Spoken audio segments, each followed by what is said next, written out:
Jesus Christ, that's Jason Bourne.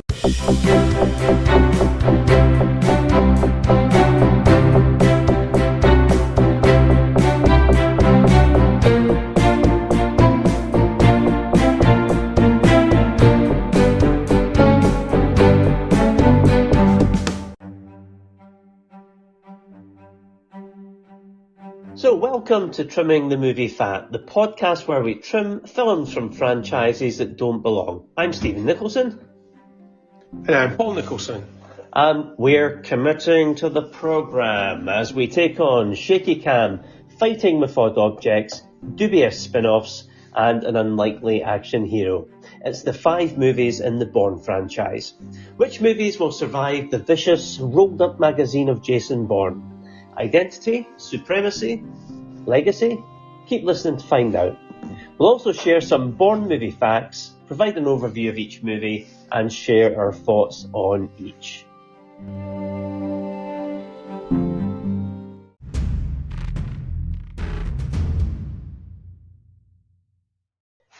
Joining us on the train to Treadstone are the survivors of our Die Hard episode, Davie Melon, Ross Braidwood and Luke Nicholson. And because we needed more Nicholsons on the podcast, we even have Ben Nicholson who's joining us tonight. So how does it feel to be joining the podcast, Ben? Good. Excellent. So we've got our youth demographic here tonight because we've got Luke, 14, and we've got Ben, who will soon be 11. Yep. Were you even old No, enough I'll to watch soon be 12, these? not 11. Oh, 12. Yeah, I'm only your dad. I don't know these things. Yep. So, are you even old enough to see these movies, Ben? Yeah. Then good. Okay. So, how is everyone tonight? Good, yeah. Excellent. Fabulous. Oh, jolly good.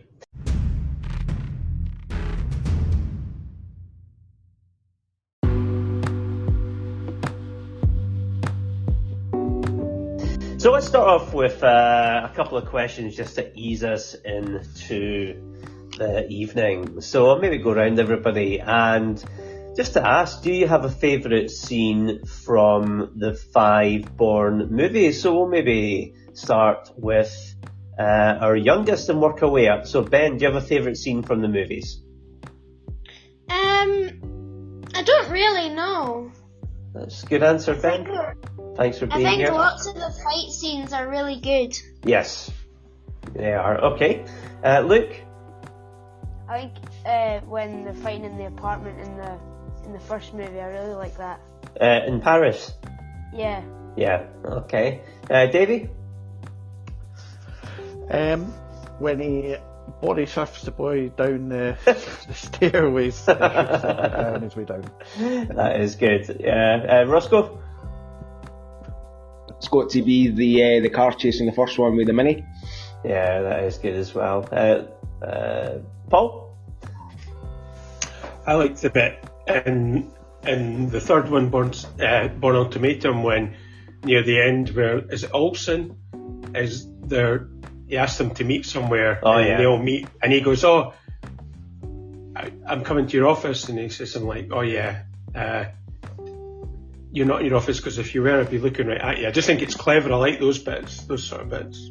Yeah, that's one of the best parts. Yeah, for me, I actually like the end of the second one, Supremacy, where Bourne's talking to Pamela Landy, and the last line of the conversation, "You should get some rest, Pam, you look tired," and you get Moby's extreme waist kicking in as Pam spins round to think, oh, Bourne's obviously in New York and watching me. It's a brilliant ending, and obviously gets you set up for to see the third one. Yeah, I think that's great. So that's our favourite bits from the Bourne movies. Do we have some interesting movie facts to share tonight? So I'll maybe start with you, Paul. Okay.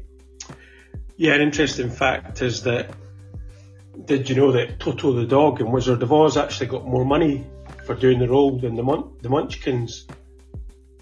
Oh, really? Apparently, the dog got paid more than the Munchkins got for their role. That's a bit rough for them. Bit rough. Were they Yeah. Bourne Identity, were they? What's that? Were they in the Bourne Identity? They were, yes, they were. I couldn't remember that part. Toto was one of the bad guys. I was expecting a Bourne Identity, a Bourne trilogy type fact. Just when you said that, I was like, alright. Yeah, well, we'll get on to the Bourne facts shortly. Roscoe, have you got an interesting movie fact, Ross? The charcoal drawing of Kate Winslet in Titanic was actually drawn by James Cameron. Director. Now, Director. Davey, do you know what my movie fact for tonight was? James Cameron drew that charcoal of naked Kate Winslet. Yes, You must have got to the top of Google as well. Yeah, no, we researched in depth there. Paul, was your one the same? And Luke and Ben, do you have an interesting movie fact? I have that the Matrix symbols are just from a sushi recipe, and then they're just all jumbled up, and then that makes the Matrix symbols. That's right. Okay. And let's go with our interesting Bourne facts. I'll maybe kick us off with one. And I actually might have stole this from Luke or Ben, actually. So in the end of Bourne Identity, Marie uses the bag from the Zurich bank as a flower pot in her scooter hire shop, which Jason uses to take the guns and the cash out. She's got that in her scooter hire shop. Luke and Ben, do you have a Bourne movie fact? Can you come to me at the end? Paul? Pal. Where the are you? Can you come back to me as well? I'm just googling.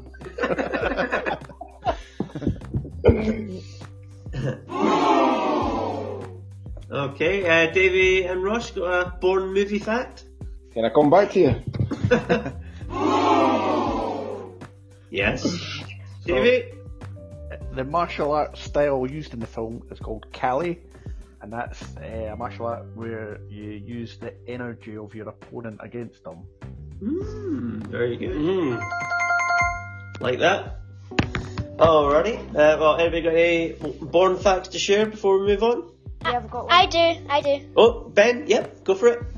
In the Las Vegas car chase scene, they wrecked over 170 cars. Wow. Making.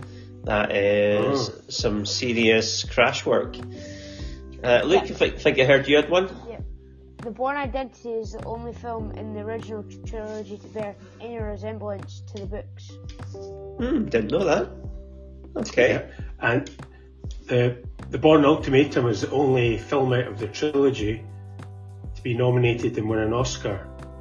It won all three it was nominated for. Very good. Any more facts, guys? Most of the filming on the Supremacy was done in reverse. So the scenes in Moscow, which were at the end of the film, were actually done first, and scenes in Goa, which were at the start, were actually done last. Didn't know that. Yeah, did I? Very good. 30 seconds ago. That's good.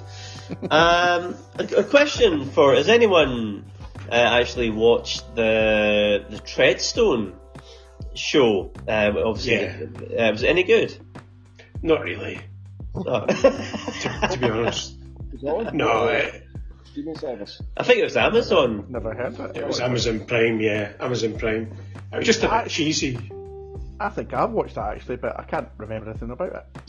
So, Maybe that tells you something. Yeah, it was on Amazon here. I think it only got one series, I think.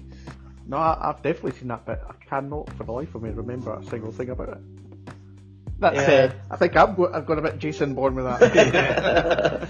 Will you commit to the programme, Davey? Your name is David Harry Melon. Welcome home, David Harry. Okay, well, It's Harry Webb, is that not quite? That's what, your name is Harry Webb. Okay, well, let's go into We're all it. going on a summer party.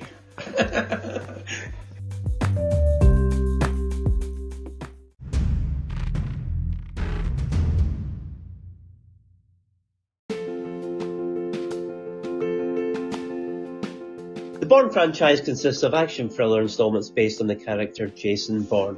Created by author Robert Ludlum, the franchise includes 5 theatrical films and a spin-off prequel television series. The overall plot centres around Jason Bourne, a CIA assassin suffering from dissociative amnesia, portrayed by Matt Damon. So, to date, the films have grossed $1.6 billion US, and they are Bourne Identity, Bourne Supremacy, Bourne Ultimatum, Bourne Legacy, and Jason Bourne. Ultimatum was the most successful movie at the box office and won 3 Academy Awards.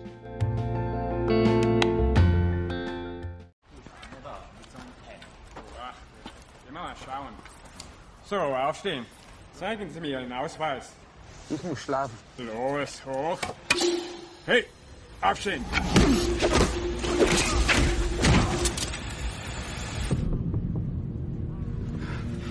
Who are you? What's your name? I can't remember anything that happened before 2 weeks ago. I don't know who I am. I don't know where I'm going. None of it. Welcome to the program.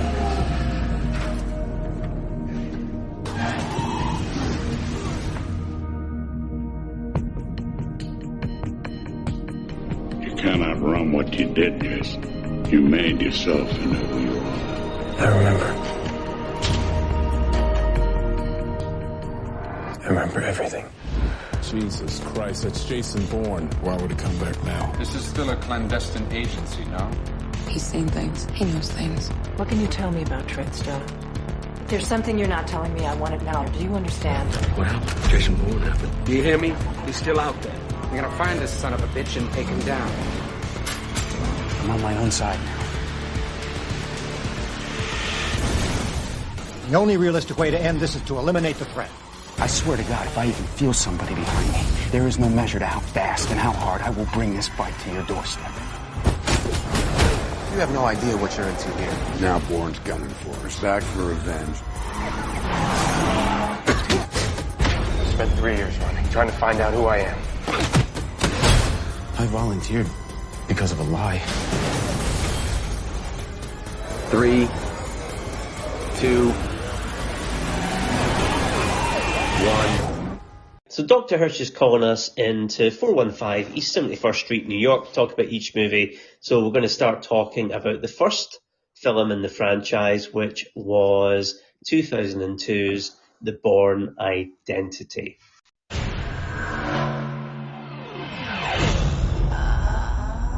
He has the skills Stop right there! of a dangerous man. I need to know what went wrong. I think he snapped. But he has no memory. We don't take care of this, we will both burn. He's trained, conditioned, built to disappear. I'll give you $10,000 to drive me to Paris. I get the money, and I don't get hurt. That's the deal. Now, the government's top agent. I can't remember anything that happened before 2 weeks ago. Visa? Yes. Is about to become their #1 target. What's in Paris? It's a name, Jason Bourne. Let's see if the Paris police can find him for us. And the only way he can survive Buckle up.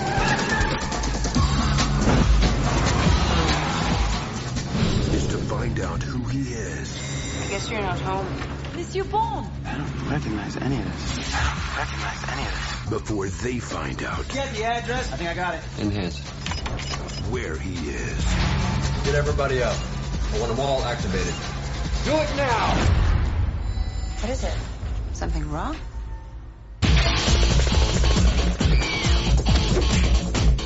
We can't stay here. It's not safe. He's out of control. It's very clear what needs to happen. Based on the international bestseller. I don't want to know who I am anymore. From Universal Pictures. You gotta get as far away from me as you can. What are you gonna do? Danger. I have everything they put inside me. Is Everything I ever learned. All of it. Bourne. I'm gonna make it stop.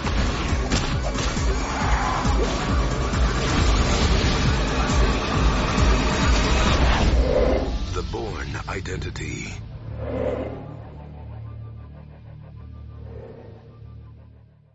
As the movie kind of goes along, he starts to, you know, see this kind of skill set he has. And, you know, he can speak all these different languages. He's really good at martial arts and at, you know, all these different, you know, techniques of beating people up. And he's really comfortable with weapons in his hand and stuff. So, you know, the movie starts to unfold, and he starts to realize he's probably not like a car salesman.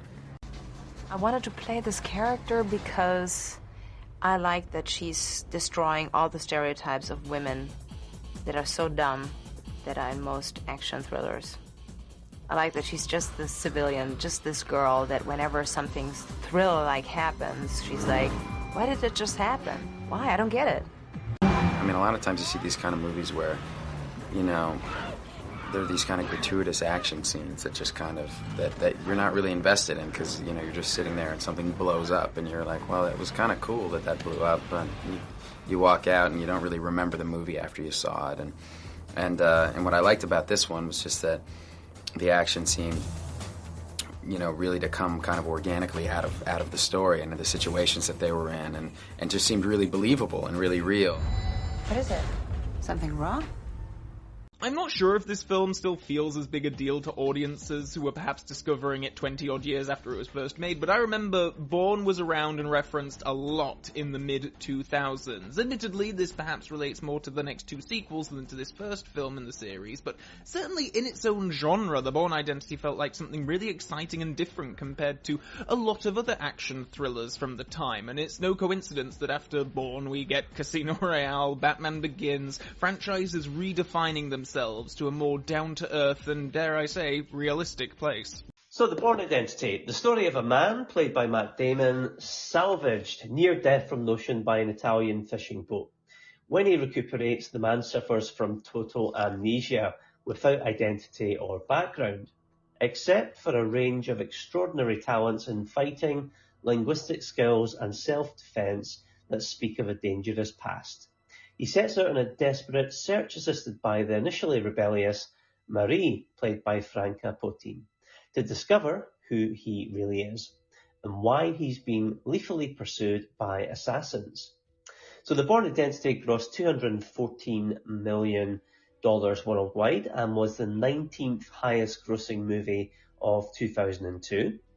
It has an 84% fresh Rotten Tomatoes score, a 68 out of 100 critic Metascore on IMDb. In terms of audience ratings, it has 93% on Rotten Tomatoes and 7.9 on IMDb audience rating. And as a summary, it's expertly blending genre formula with bursts of unexpected wit. The Bourne Identity is an action thriller that delivers and then some. So, Ross, we'll maybe come to you first. What are your thoughts on the first in the Bourne franchise? I'm pretty sure I've seen this on DVD the first time. I don't think I've seen it in the cinema.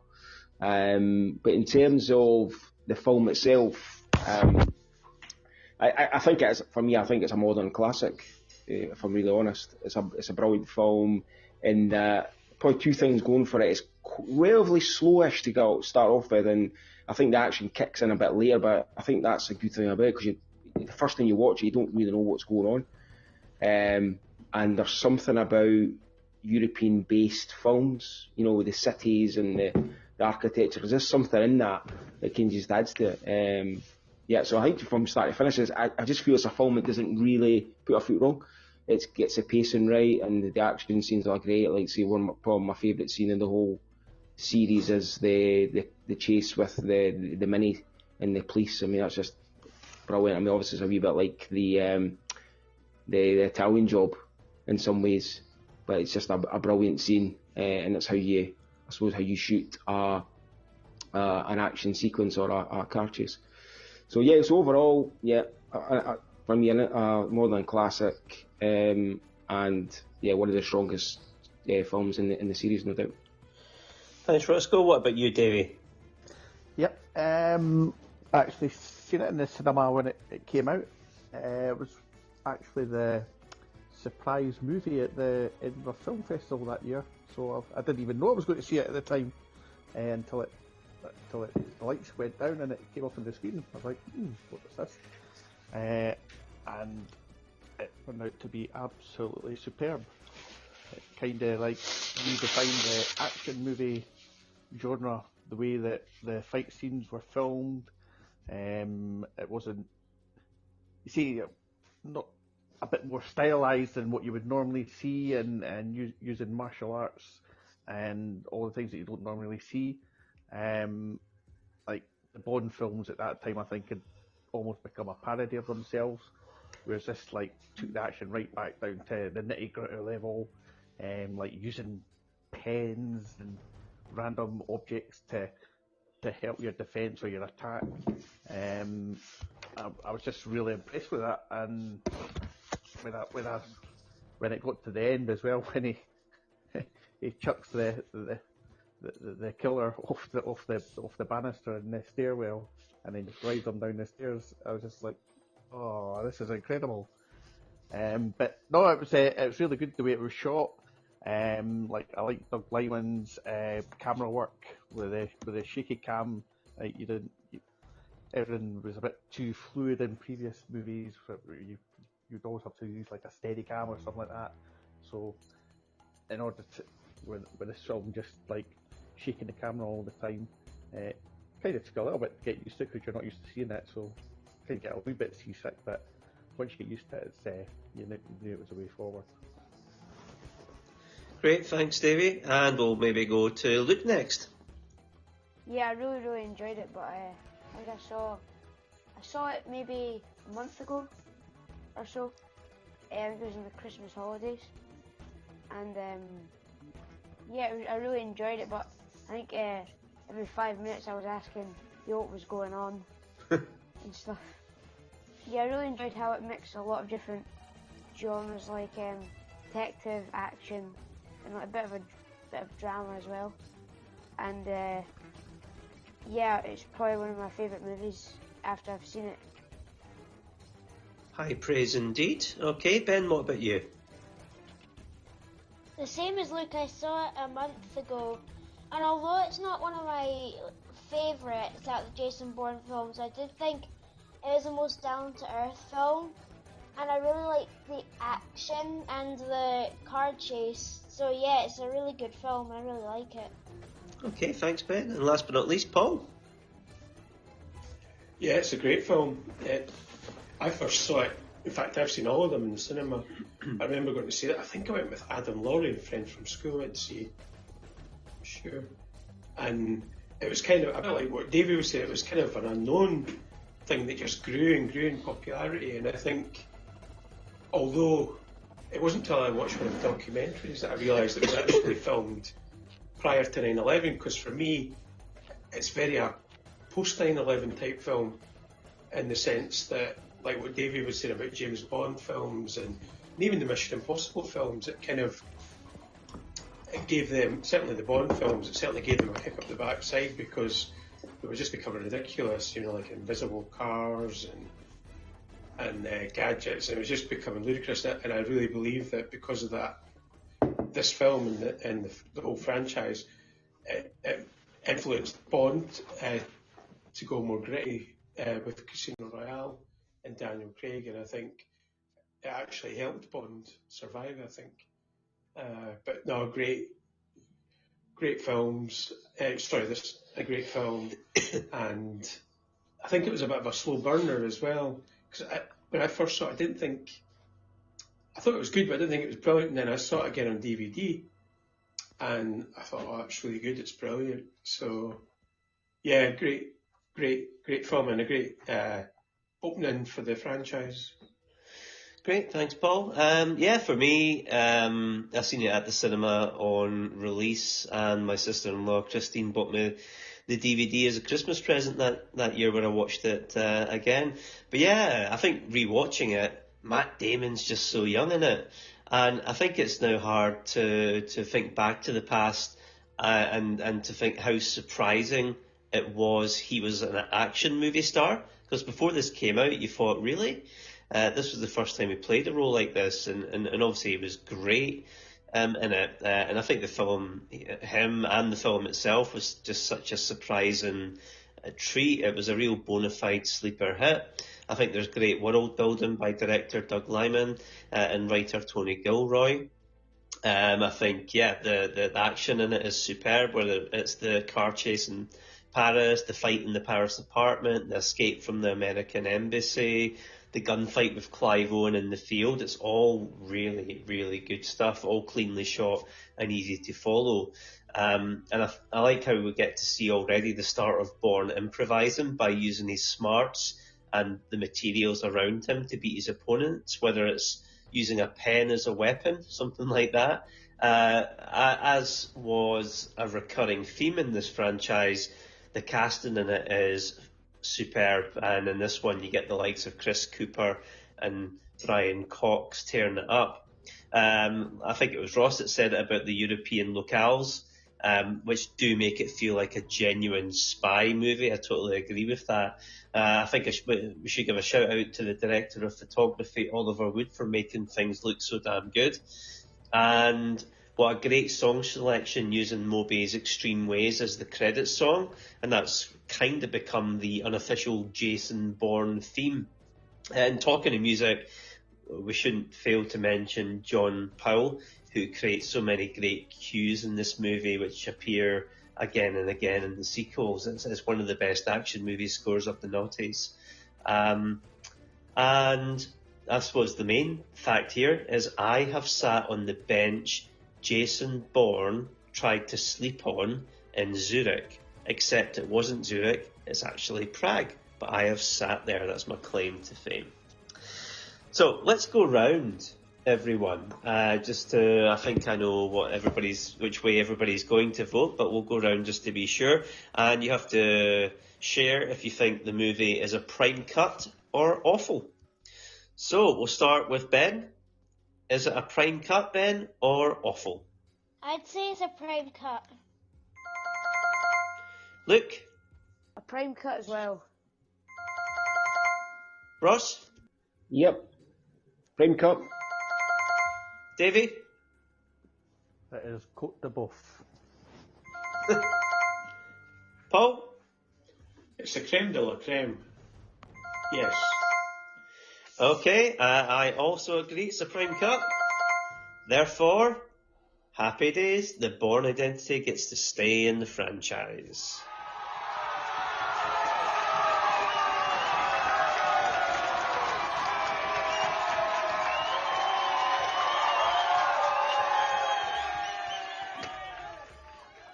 That goes on a bit. Only wanted a couple of seconds, thanks very much.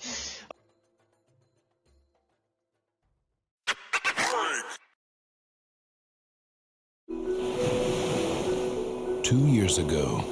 This your store? It's a little hard to find. Jason Bourne walked away from his past, never to look back again. But his past never stopped looking for him.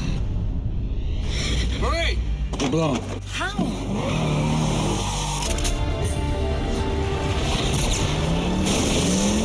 Jason, I don't want you to do this. We don't have a choice. Now, Jason Bourne just popped up on the grid in Naples. he's playing their game. He's making his first mistake. They don't make mistakes. On his terms. He's doing exactly what he said he'd do. He's coming for us.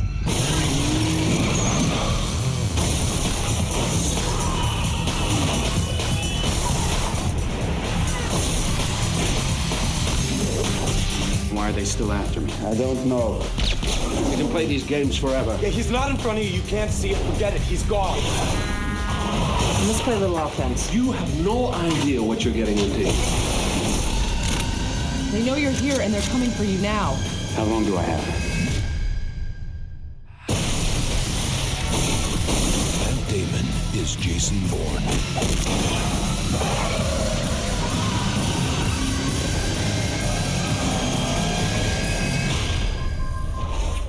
The Bourne Supremacy. Pamela Landy. This is Jason Bourne. Bourne? What did I say? If I even feel somebody behind me, I will bring this fight to your doorstep. Trace it. Where is he? Right next to you.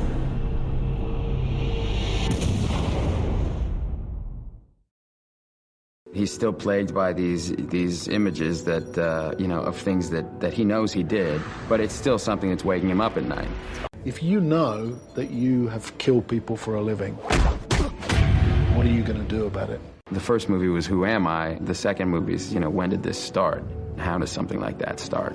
He's unable to escape the past, but he's unable really to embrace a future.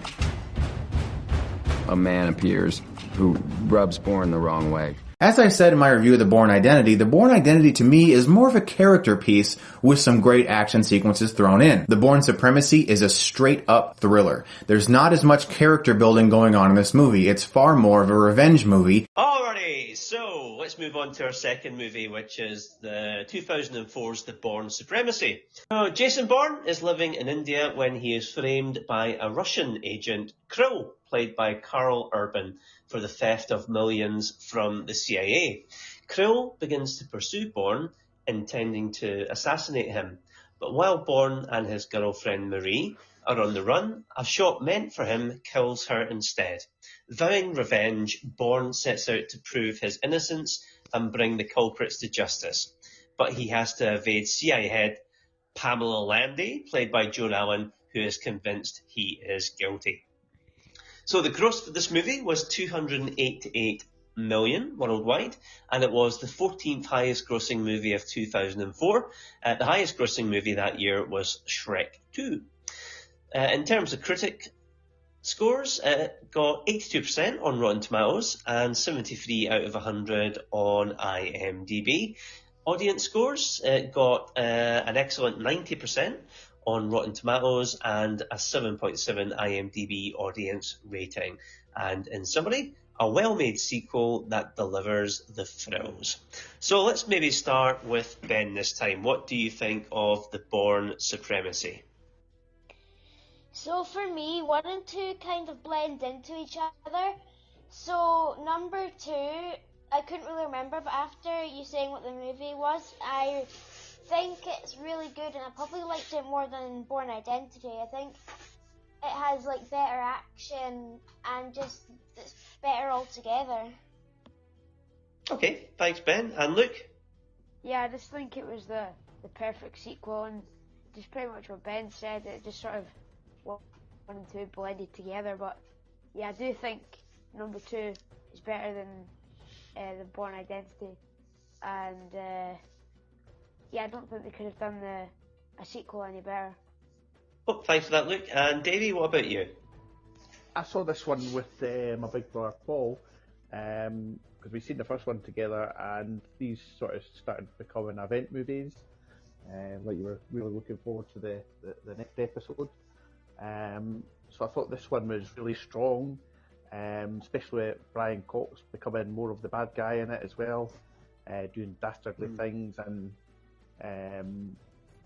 the progression of Jason Bourne in the movie, I think it was really good, and the action sequences in it, the car chases, they sort of got better than the last one.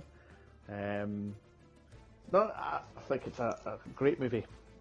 Yep, agreed. I'll maybe share my thoughts now. So yes, I've seen this at the cinema on original release and have owned it on DVD, Blu-ray, and now digital. And I think, I think both this and the previous movie are kind of equally great, with maybe a slight preference for this one. So Paul Greengrass comes in as director, and he's directed the brilliant movies United 93 and Captain Phillips. So he's taken over from Doug Lehman, and he brings the shaky handheld camera aesthetics to the series, which has become a bit of a trademark. Like the first movie, there's great use of various locals, mainly in Europe, to give it that spy feel. The action in the film is again superb, very kinetic, and you feel in amongst it the way Greengrass has directed and edited it.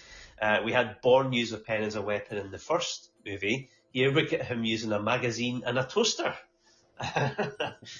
We have another great car chase, this time in Moscow. I think the returning cast are all great. As Davie says, who doesn't love a bit of Brian Cox playing anxious and duplicitous? Joan Allen is a welcome addition to the cast as Pamela Landy. who's really the moral compass of the movie. The always excellent Carl Urban is great as the enemy assassin Krill, but it's Matt Damon again who brings it as Bourne, making an assassin someone we care about and root for.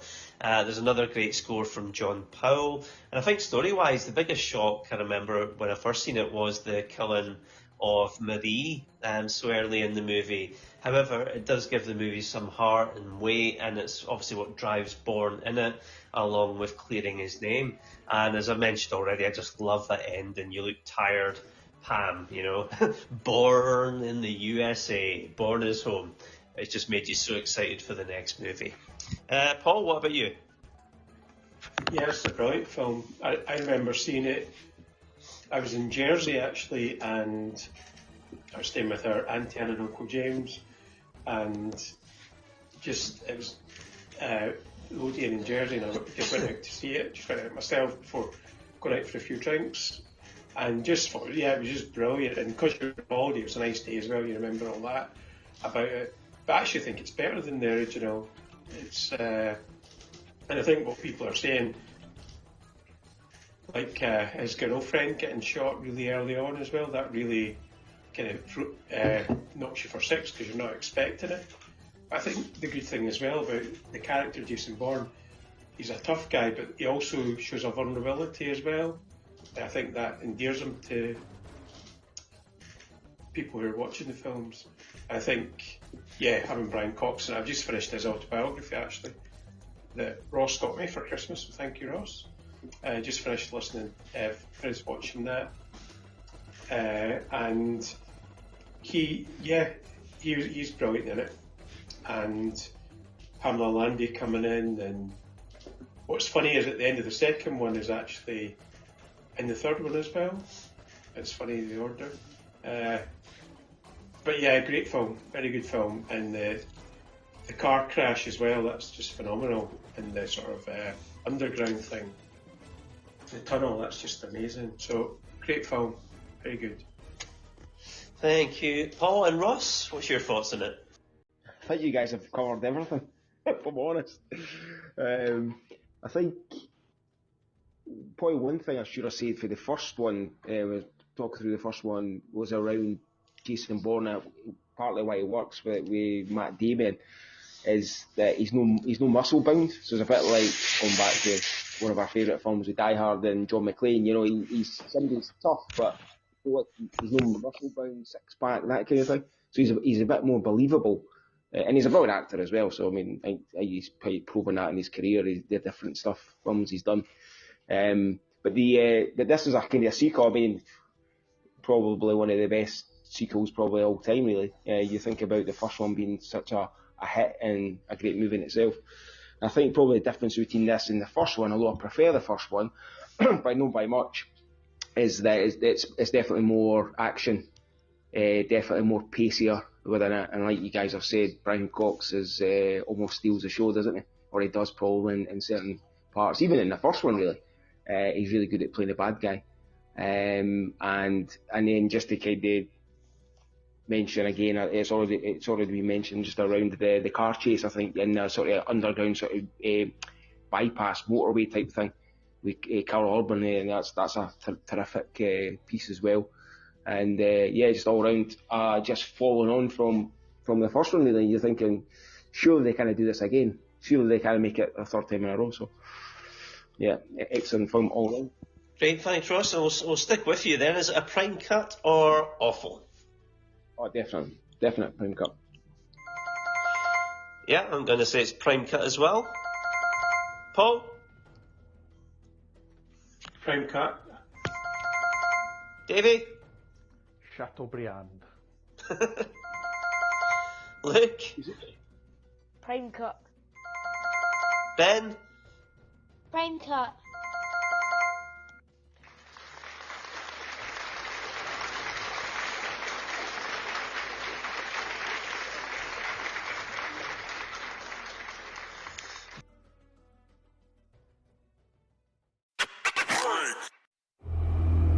Who was I? They gave you so many identities. Cheever, Lee, Kane, Bourne. You were one of the first ones in the program. We have a situation. Bourne showed up on our surveillance in southern Europe. Tour in Italy. London. Tangier. What's he after? He's retracing his steps, looking for something. We need to know what it is. Someone made me what I am. And I'm gonna find him. Who's Vosen? He trained you. He was with you from the beginning. He knows who you are. They're not gonna let you go. They need to bring you home in a body bag. They can't stop me. Pamela Landy. I hear you're still looking for me. Tracing this. Coming online. Trace is confirmed invalid. On the street. Jason Bourne is within 1,000 yards of this building. He's communicating. Then we should communicate back. I'm going out there. Get the vehicles, we're going mobile. Follow Landy. She leads us to Jason Bourne. We need to find him and we need to take him out. 3 teams Alpha, Bravo. Let's look sharp. Where is he, people? Noah Vosen. This is Jason Bourne. I was wondering when you were going to make this call. Perhaps we can arrange a meet. Where are you now? I'm sitting in my office. I doubt that. Why would you doubt that? If you were in your office right now, we'd be having this conversation face to face. This is Code 10 aboard. Code 10 aboard. Everyone back to the building. Don't tell me he's gone.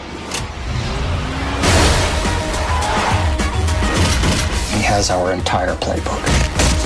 Names, dates, ghost sites. Every dirty little secret we have.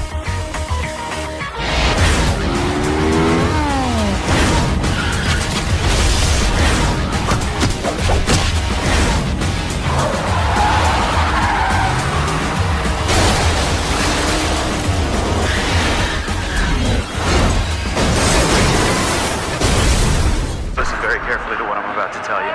I remember everything.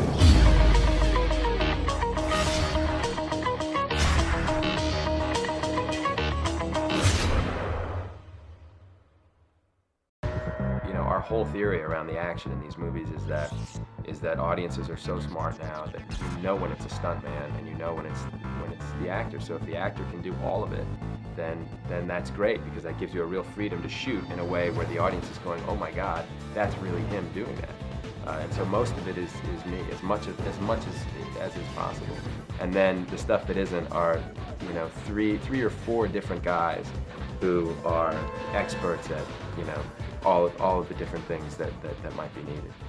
Now, having said that, going into the Bourne Ultimatum, I was a little bit skeptical, if you will. I liked the first Bourne Identity. I did. I liked it.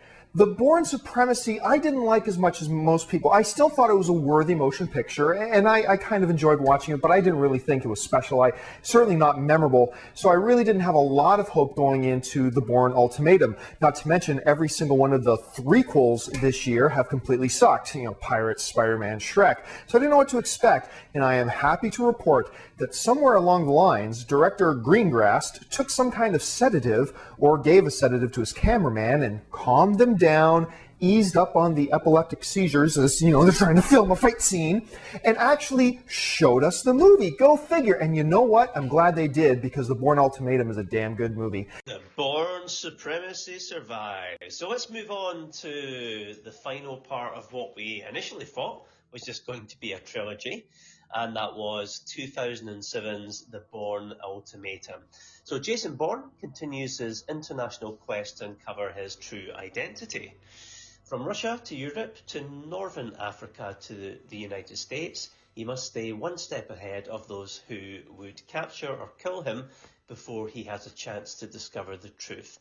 So this one grossed $442 million worldwide, so that was the highest grossing of the movie so far, and it was the 11th highest grossing movie of 2007, and the winner that year was the classic Pirates of the Caribbean at World's End. Yeah.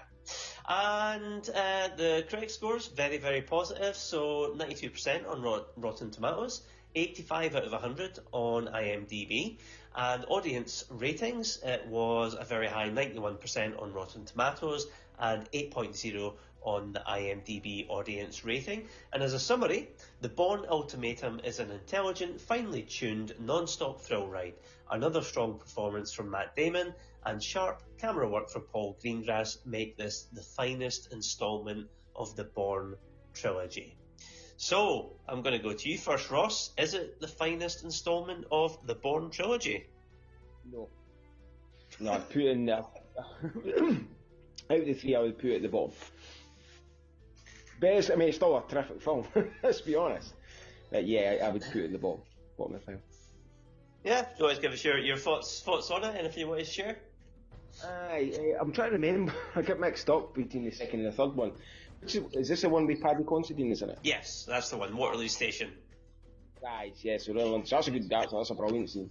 I remember that, and obviously the scene, also one of my favourite scenes, and I think Paul mentioned it earlier on, was around where he phones him and says, "Where are you?" And he goes, "I'm in my office."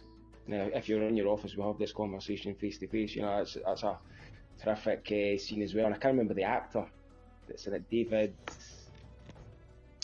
I love him as well. I think he's an amazing actor. I think probably just to add to what you say there around the casting, David Strathairn. That's the one. You know, there's new characters that come in, where it's Chris Cooper, and obviously he's killed, and then Brian Cox is killed in the second one. But there's new characters come in, but it's just brilliant casting, brilliant actor. So just a great example. So it was probably just a continuation on the second one, again, probably similar in terms of the action, and very similar in terms of quality. But yeah, probably not quite as good as the second and the first one. Okay, thanks, Ross. Luke, what about you? Well, I saw this, I think, I'm not probably the same time I saw the other two in the trilogy, and yeah, I think it's probably my favourite one, just because as I was really, for some reason, I really like the action in this one, and I think it just done everything better from the other two movies, and it just, you know, finished off our trilogy really well. Yeah. Okay, thanks, Luke. Ben, what about you? Yeah, I'd say this is my favourite out of all Jason Bourne films, and I really like the scene. I don't know where it was, but where the man was chasing Nicky through the town, and then Jason Bourne was jumping like off the roofs, like from roof to roof. Mm-hmm. That scene, I really like that scene. That scene was really good, and I just say that this is my favourite, and I really like the final scene as well. It was really good and it ended it really well. And I don't know if they should have made the other two, but they were good. So yeah, it was really good. Okay, so that's your favourite one. Thank you for that. Paul? Yeah, I agree with the guys here. Yeah, it's my favourite one. I think it's a fitting conclusion to the trilogy of what we thought would be the last one. And it's just got everything. It's got action, it's really good because it's hard to better each film, but I actually think they've done that. Each film gets better and better. So yeah, I think it's a really good film. I remember seeing it in the cinema at the time, and Paddy Considine's in it. He's a great actor. And one of the bits I really like is when he's at Waterloo Station and he's giving him instructions, you know, like duck at this, put your head down, tie your laces. It's just really clever. It's all choreography. Choreography of it. It's really clever. And the bit at the end's really good as well, the music, and then he's swimming, and then, you know, and obviously I love the bit at the end when they're Albert Frey's there, and welcome home, Jason. A terrible American accent. So, great film. Okay, Davie? Yep, it continued on from the previous films with the high level actors that they used in it. I should say, like Paddy Considine is a great actor, and the scene in Waterloo Station is nail biting. It really is, the way they filmed it. Also, one of my other favourite scenes in the film is when they're running about Tangiers, and Jason Bourne jumps through the window, which you'd never really seen anything like that kind of thing before, the way it was filmed anyway. It's just a great scene, but David Strathairn, he's superb. And Albert Finney winding things up at the end. I think they tied it up really well in terms of a trilogy. And again, when he jumps into the water at the end of it, and then you think he's gone, and then he just moves, and then Moby kicks in for the third and what you think is the final time. You just can't beat it. Yeah, superb. Yeah, I mean, I think you guys have covered most of what I was going to say, but I first seen this on opening night. I was really excited about seeing it and thoroughly enjoyed it. It's a great climax to what we thought was a trilogy at the time. It used to be my favourite, but I think I maybe prefer 1 or 2 now. But I think that's just a sign of how great that trilogy is. That, I mean, even based on our discussions tonight, that maybe we change our minds on it and everybody's got their favourites. But I think that just shows you how high the quality is of these 3 movies, which is tremendous. So, and maybe why it's dropped from being my favourite is maybe to do with locations, because when I think of kind of spy films, your typical spy films, you generally think of European locations, and obviously a large part of this is in New York City. But yeah, great casting again. David Strathairn and Albert Finney, Scott Glenn joining the cast, brilliant. The handheld action camera stuff's great. That brutal fight in Tangier is immense. Davie, you mentioned it, the camera following Jason Bourne as he jumps through the window, the great car chase in New York City. And I think one of the nice story touches in this one is the kind of insinuate that Nicky had a relationship with Bourne prior to his amnesia, which was a really nice touch. And yeah, as you guys have mentioned already, the Bourne phone call to Noah Vossen is a classic. That's just great. So let's go round, everybody, to confirm if we think this is prime cut or awful. So I'm going to say it's definitely a prime cut. Ben? Quickly before I say my answer, yeah, when they said that Nicky had a relationship with Jason Bourne, I thought it was a bit out of nowhere. Well, that's what was maybe good about it. It was surprising, but it does make sense, doesn't it?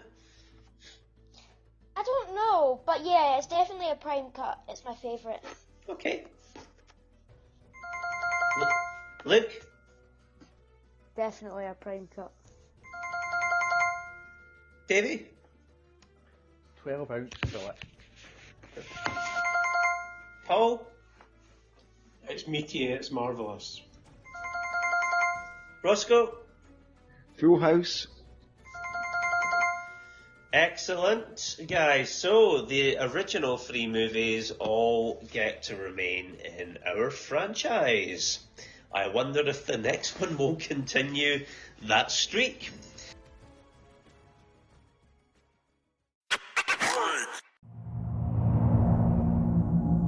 What's your name? Catechism? Will you give yourself to this program? Yes, sir. There is nothing that you wouldn't do for this country. You have the strength to do what's necessary. How is he? He's cramped. Oh, that has healed well. What do you think that we do out there, Doc? Jason Bourne was the tip of the iceberg. It's Aaron Cross. We have never seen evaluations like this. He's Treadstone without the inconsistency. I've never met anybody in the program. So how many of us are there? You ask too many questions. Jason Bourne is in Manhattan. Confirmed. What? That's all I have. Gotta go. People, listen up. This is a national security emergency. The FBI is investigating links between Treadstone and this man, Jason Bourne. I go down for this, Mark. You were given a Ferrari, and your people treated it like a lawnmower. You're asking me to wipe the most valuable assets we've ever put in the field. You're gonna start to consider the magnitude of what we're facing if this moves sideways on us? You need what? Meaning we will will burn the program to the ground.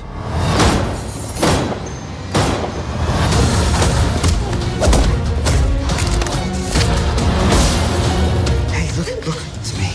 Do you want to live? Because I want to live. You think that Jason Bourne was the whole story? There's a lot more going on here. You've had alterations to 2 different chromosomes. It's the most exciting development in the history of the science. Well, I'm not just a science project, Doc.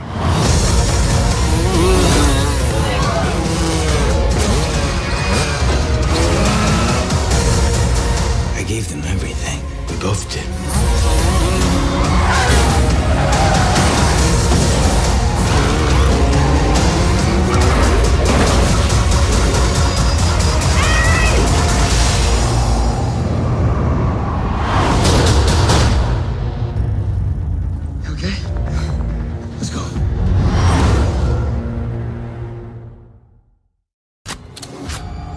So, you know, one of the things I really enjoyed about the movie is that even though the character of Jason Bourne isn't necessarily in it, it follows the aftermath and the consequences of all of his actions from the previous films. Sure. Now, you've done a lot of really cool stuff in all the different films you've been in. If you could see a film about the aftermath and the consequences of a character you've played, just to kind of see what ended up happening, which one would you like to kind of follow up on?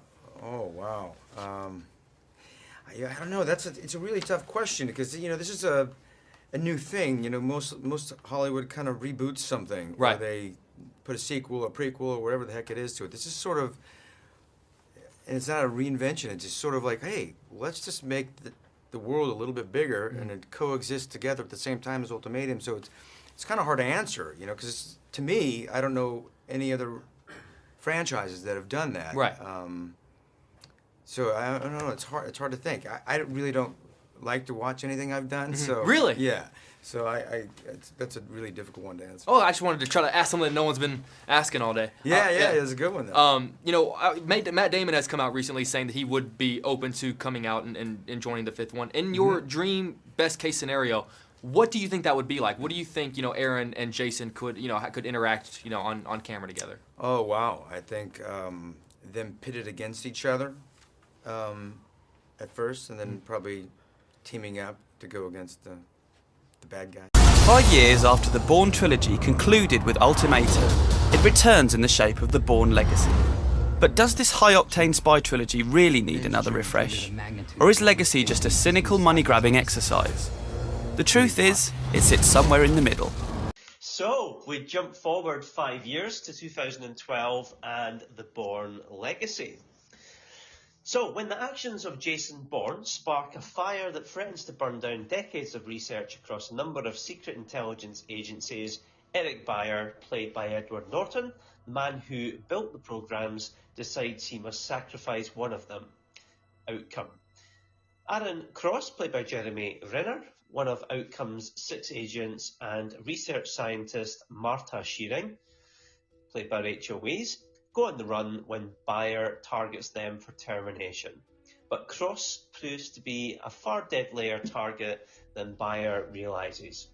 So this film grossed $276 million worldwide, so I think that's about, 125 million? Oh no, in fact, nearly over 150 million less than the previous movie. It was the 29th highest grossing movie of 2012. The top two that year were The Avengers and Skyfall. It got a critic 55% Rotten Tomatoes score and a 61 out of 100 critic Metascore on IMDb. Audience rating 58% on Rotten Tomatoes and 6.6 out of 10 on the IMDb audience rating. In summary, it isn't quite as compelling as the earlier trilogy, but the Bourne Legacy proves the franchise has stories left to tell and benefits from Jeremy Renner's magnetic work in the starring role. So I am going to come to Ben, first of all. So Ben, we don't have any Jason Bourne in this one. What did you think of the movie? Although it does have its problems, I really liked this film. I think it gets too much hate. Actually, I just really liked it, and it's one I was most engaged with because with this one I knew what was going on the most, and I just enjoyed that aspect. And I really liked the action, and the performances were also really good. So yeah, I like this one. Okay. Yeah, for me, I mean, I first saw this at the cinema and I found it extremely disappointing and never actually seen it since until a few weeks ago when I rewatched it again. And in retrospect, I was probably being a little bit harsh. It's a very serviceable, engaging action movie in the Bourne world. It continues its continuing the great casting of bad guys. This time we get Edward Norton. And great casting of good guys as well, the likes of Rachel Weisz. And one of the things that I was most interested while watching it is the number of people who starred in this who then went on to be fairly prominent actors. So you've got obviously the likes of Jeremy Renner, a guy, I forget his name now, but the boy from Ant-Man, Oscar Isaac, Michael Chernis. So all these guys have went on to have good careers. And, you know, it's probably a good idea to continue the series in this manner, bearing in mind that Matt Damon wasn't going to do any more. However, I think the public did not agree, so it didn't make as much money as the previous movie.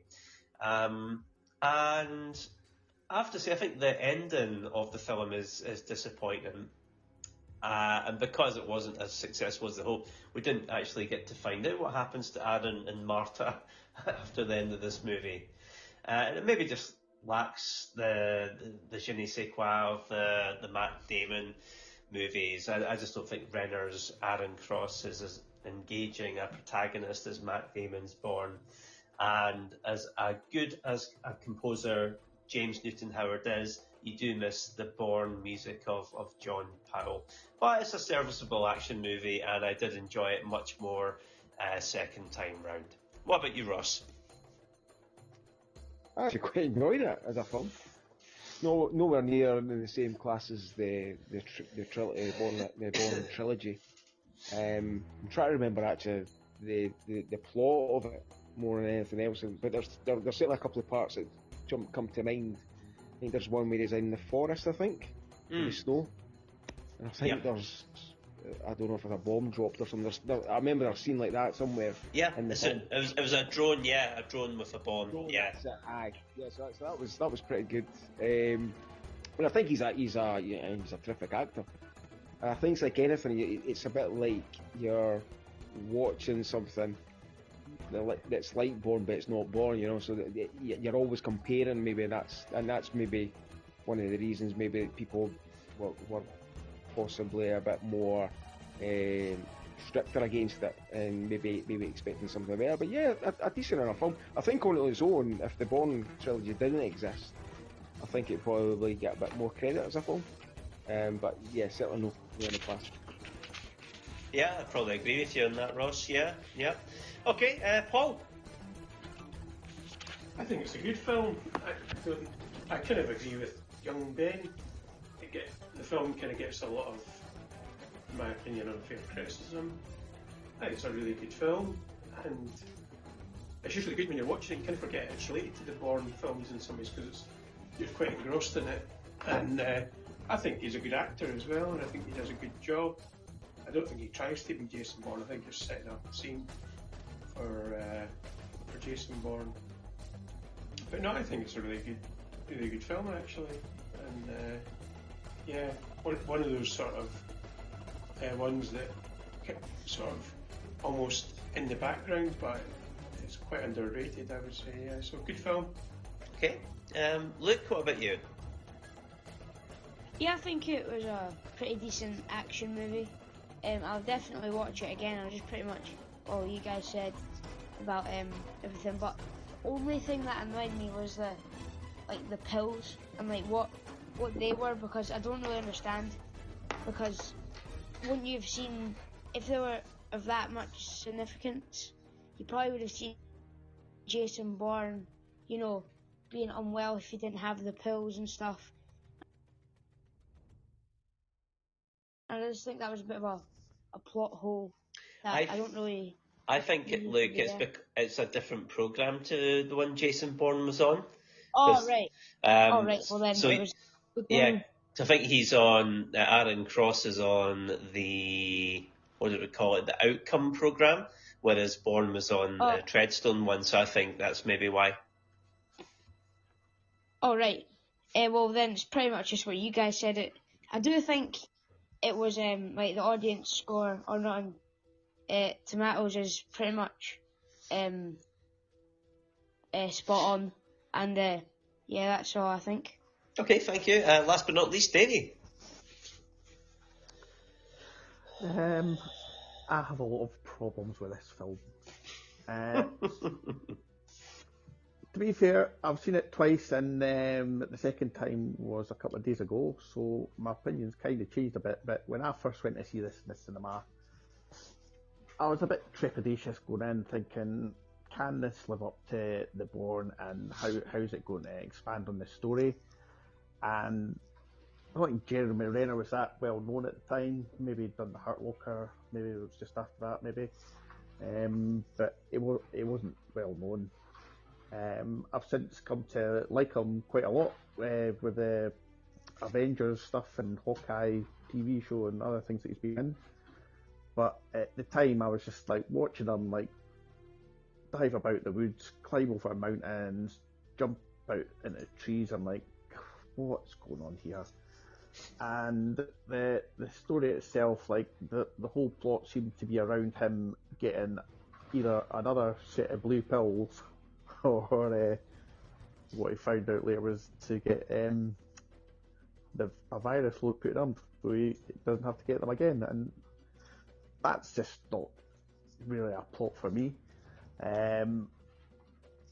Some great action sequences, as I say, like I watched it again a couple of days ago, and I gave it the benefit of the doubt. I went, Ken, what?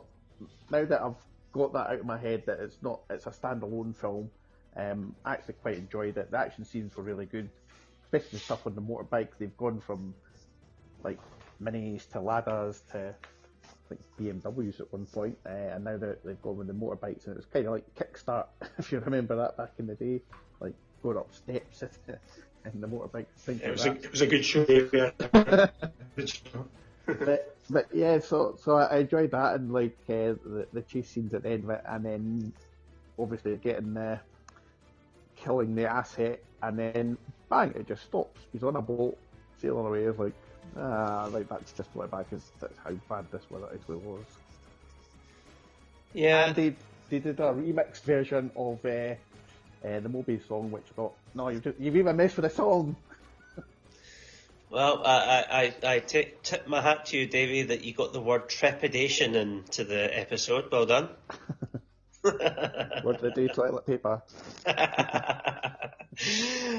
Great. So a bit more mixed on this movie compared to the first three. So let's go round each person and decide if it's awful or a prime cut. Does it get to stay in the franchise? So Davie, coming to you first. This is a big haggis. Uh-oh. Ross. I have to say awful. But it's not awful, but it's awful in the films. Yeah, it's yeah, okay. I'm going to say as well, it's decent, but it's obviously not up to the standard of the first three, and it's inessential in terms of the entire story. Paul? I would actually keep it in. It's almost a standalone film, but no, I would keep it in the franchise, actually. Okay. Luke? No, I don't think I would keep it in. It seems a bit of like a TV show, not a TV show, like a movie that would be on TV. Okay. And Ben?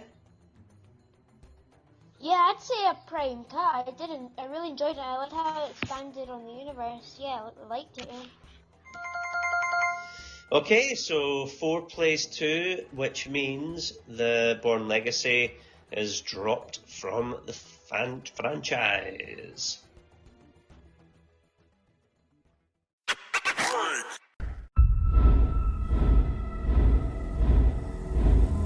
I know who I am. When we are finished with you, you'll no longer be yourself.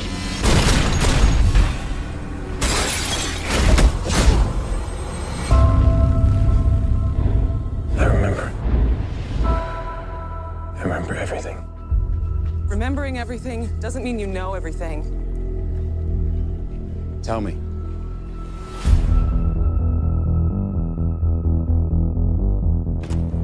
We've just been hacked. Could be worse than Snowden. Facial recognition got a hit. Jesus Christ, that's Jason Bourne. Why would it come back now?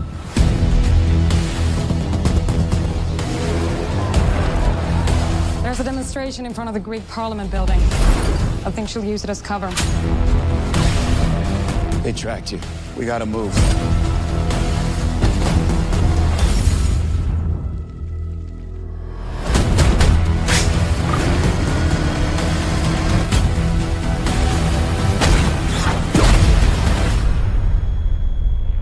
He's seen things.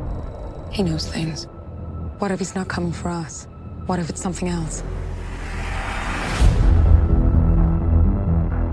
I volunteered because of a lie.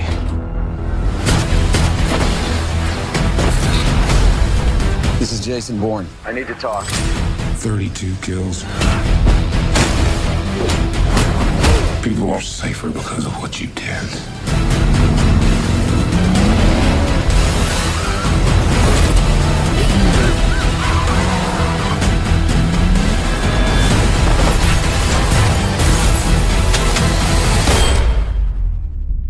You're never gonna find any peace. Not till you admit to yourself who you really are.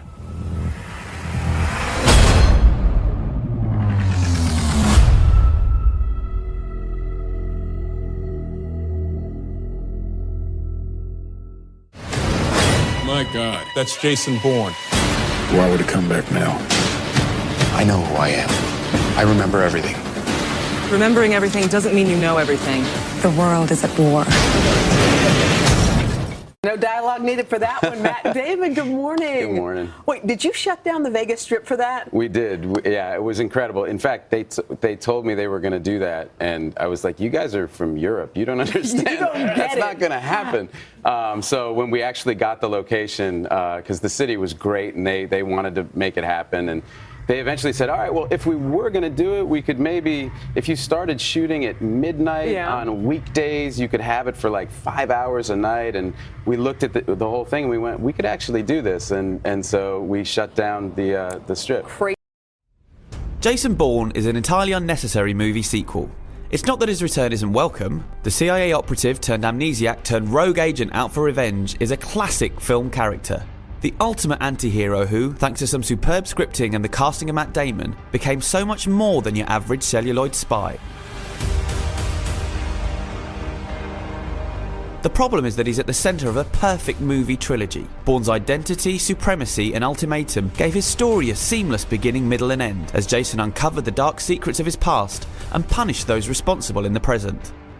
But now Damon and writer-director Paul Greengrass are returning to the fray nearly a decade on to reinvigorate the franchise. In doing so, they run the risk of potentially ruining their own Bourne legacy, however.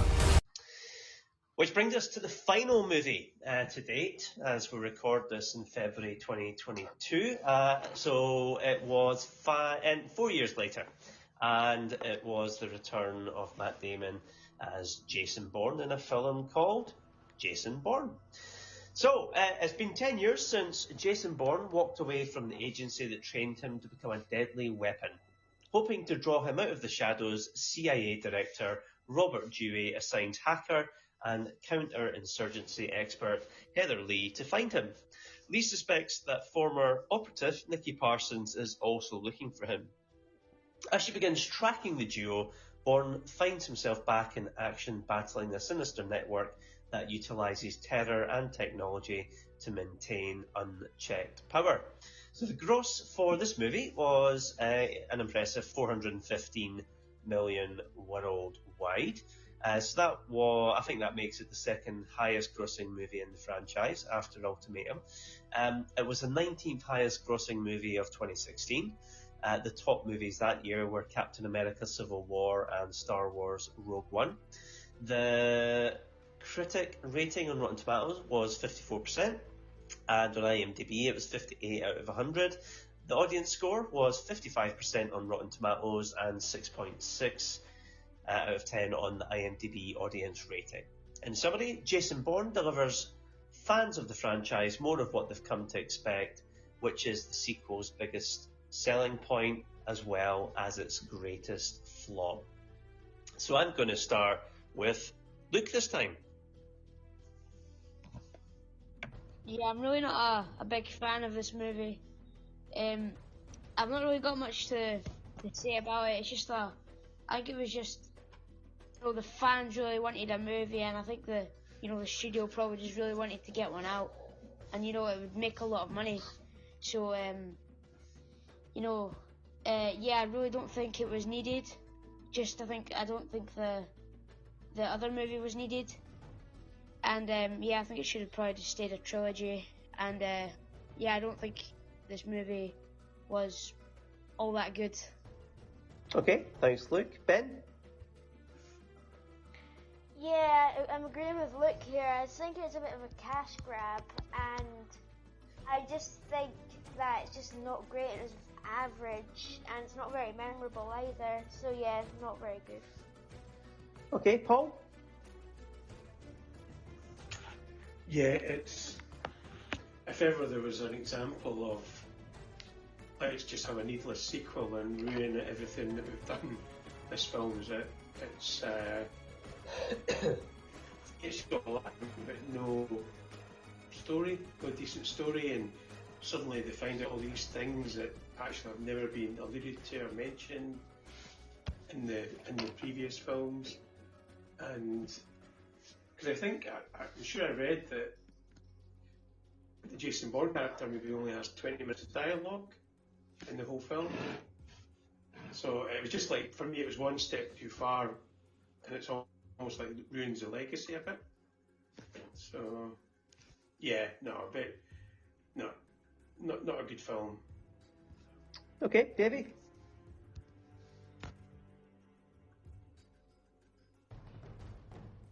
Yep, so I actually quite enjoyed it, to be fair. Seen it at the cinema at the time. Was that like 2016, I think it came out? I didn't actually watch it again until like yesterday, but watching it at the cinema, it was just nice to have Jason back after the travesty of the film before. I think the other thing I note about the Bourne Legacy was that Tony Gilroy, the writer that directed that one, and I don't think he's ever directed a film since, so that tells you pretty much how successful he was. But having Paul Greengrass back and him coming up with the story and the script along with his co-writer, let's be fair, they did do Jason Bourne by mass. Like, what we need is 2 car chases, 1 asset death, kill off a leading character early on, like, stick that in a pot, see what we come out with. But the stuff they did came out with was actually pretty good. It was pretty engaging anyway. The action scenes that I really enjoyed. The flashing back to before like the events of the original, when he was first recruited, I thought it was quite good. And the use of Vincent Cassel, he's a great actor, and I think he's played a really good asset in this. I really enjoyed his performance. And again, the use of motorbikes in this one I really enjoyed for the chases. But it's not a patch from the original trilogy, but it was certainly a welcome return compared to episode 3 cut number 4. No, I enjoyed it. Hey, thanks, Davie. Ross, what about you? I just enjoyed it as well. I mean, I think I heard a lot of people before I watched it. Again, I think it was on DVD or it was on Netflix or something. I think before that, I think a lot of people had said it wasn't that good, and so their expectations are probably relatively low. And so I did enjoy it enough. It was probably a wee bit the flat side overall, and it's just one of these things a bit like when I watched El Camino, which was like the film a follow on from Breaking Bad. Same kind of thing, and that I enjoyed it, but probably the end relatively pointless. And I think going back to the Bourne trilogy, the last scene where he's in the water and you think he's dead and he moves, and obviously Moby music comes in. That's just the perfect way to leave it, and it's leaving wanting more rather than, right, we'll just do it again. And I think they got it right. They got it right 3 times. Twice really for the first one, and it was a case of, could you be lucky again? And I think no, I think it's a bit short on the original 3. But no, again, if it was on a standalone film, it wouldn't be up there as one of the worst sequels of all time. It's just that you're comparing against arguably one of the best trilogies of all time, I think, in terms of consistency. Anyway. So yeah.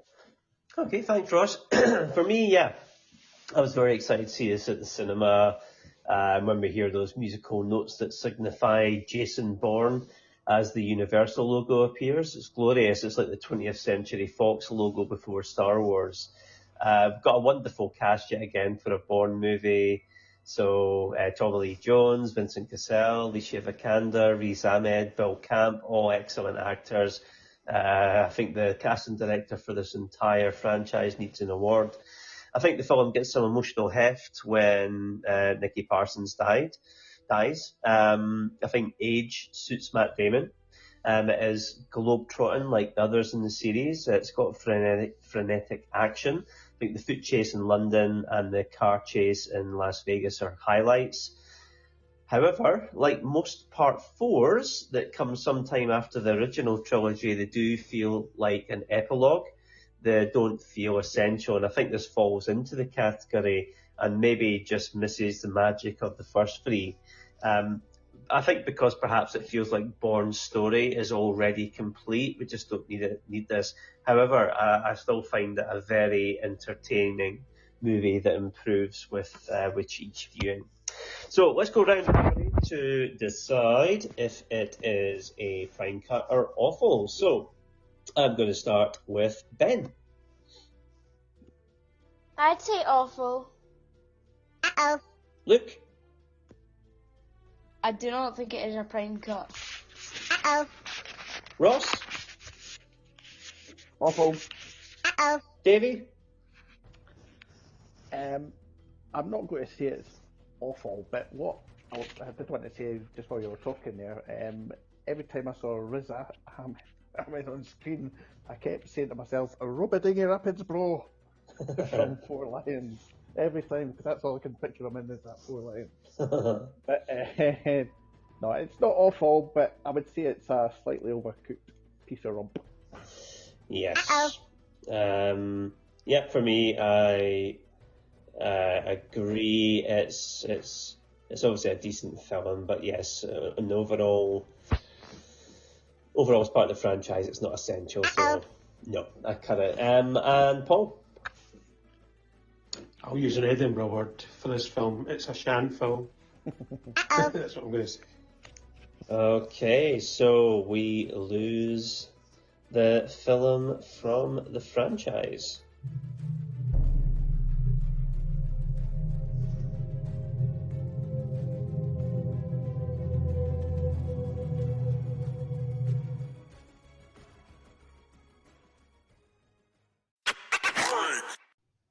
That went on a bit as well, didn't it? That's a bit of a tumble there. Right, so what I'd like to do now is go around each of you just to get your ranking for the 5 movies. What order would you have them in, from your least favourite to your favourite? So I'll maybe kick us off. So I would go with, in 5th place, Legacy, Jason Bourne 4th, Ultimatum 3rd, Bourne Identity 2nd, and the Bourne Supremacy 1st. Although if you ask me again tomorrow, that might well have changed. Paul?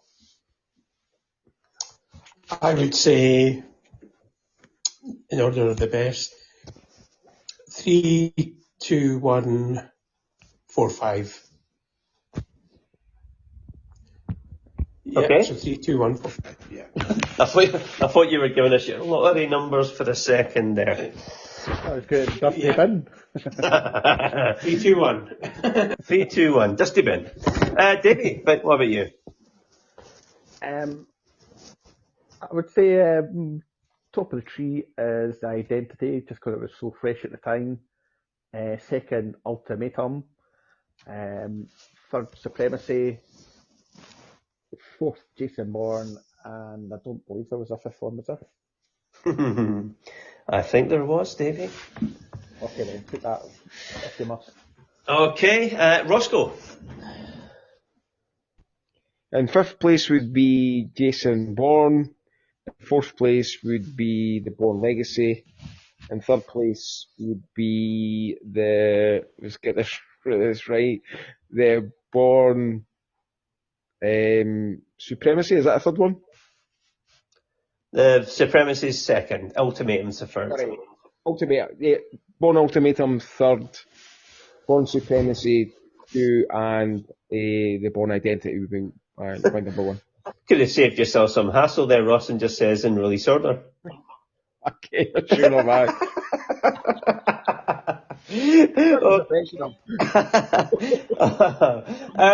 Right, Luke, what about you? I think I would say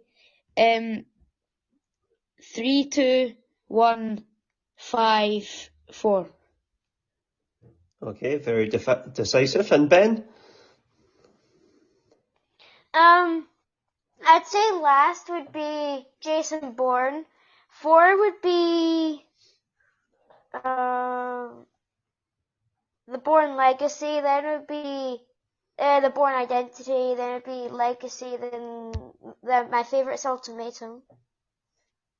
Okay, thank you. So, after all that, in the TTMF Bourne franchise, we are keeping movies 1, 2 and 3, the Bourne Identity, the Bourne Supremacy and Bourne Ultimatum. So I've got a question which I'll throw out to the group. Do you want to see another Bourne movie? No. No from you, Roscoe? Definitely no. Davie? If it was tastefully done and went back to the originals, if they could come up with another, so yeah, I would love to see it. Okay. Let's get the thoughts of the younger generation. Luke and Ben? I don't think they should do another Jason Bourne movie, because I think the original trilogy is just so good. I don't think they could probably better it. So I don't think there'd really be a need to do another movie. Okay. Paul and Ben? In my ranking, did I say Legacy twice? I can't remember. Don't think so. You said it Because four, it'd be Legacy at number 4 and Supremacy at number 2. Oh, okay. If I did say that. Okay. And I would do a reboot instead of a sequel. All right. Okay. So an all new cast. Yeah. Okay. And would you remake the movies that have been made, or just have a different cast and do something different? Do something different. Okay. I think from what I've been told from my big brother, like the books are wildly different from the actual film, so there is potential there to do a reboot trilogy that's closer to the books. Yeah, I suppose it'd be in some ways similar to the Bond books and movies, that you've got a lot of the content in the books which is still untapped because the movies diverge wildly from the books to the screen. Okay, we've just escaped the CIA by jumping into the Hudson River. It's nearly time to go radio silent. But we've just got enough time to say that you can get in touch with us by joining our Trimming the Movie Fat Facebook group. Remember to subscribe to the podcast. Myself and Paul want to thank all our guests this evening, so Luke, Ben, Davie and Ross. And just to let you know that the next episode of the podcast out next month will focus in on the Home Alone movie series, and let me just say right now, there's going to be a few awful cuts there, that's for sure. So until next time, keep trimming.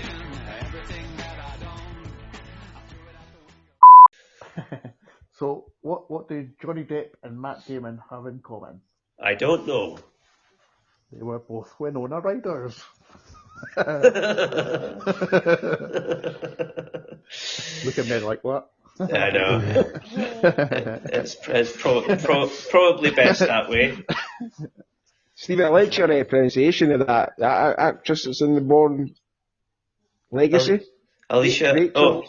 Rachel Weisz? Weisz? It's Weiss. Weisz? Oh, well, I'll be over them. Married to Mr. Bourne, isn't she? Yes. Rachel Weisz. She's married to Weisz. She's married to Timothy Dalton, that's right. She's married to her job. Yeah. I told Jeremy Renner that he was a lot like my son. He just laughed and said, "How so?" I said, "I wish you were never born." That's a good one. Very good. Have you heard of the new Jason Bourne movie about his retirement? It's called Bourne Idol.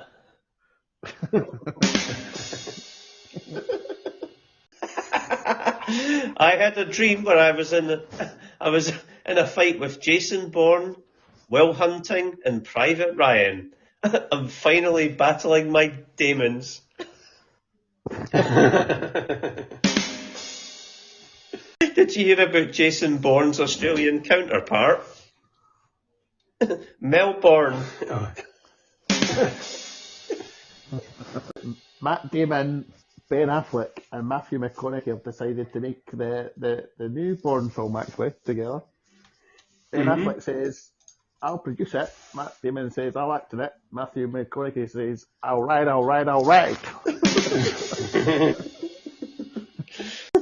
Did you hear about the Christian secret agent? His name was Jason Bourne again.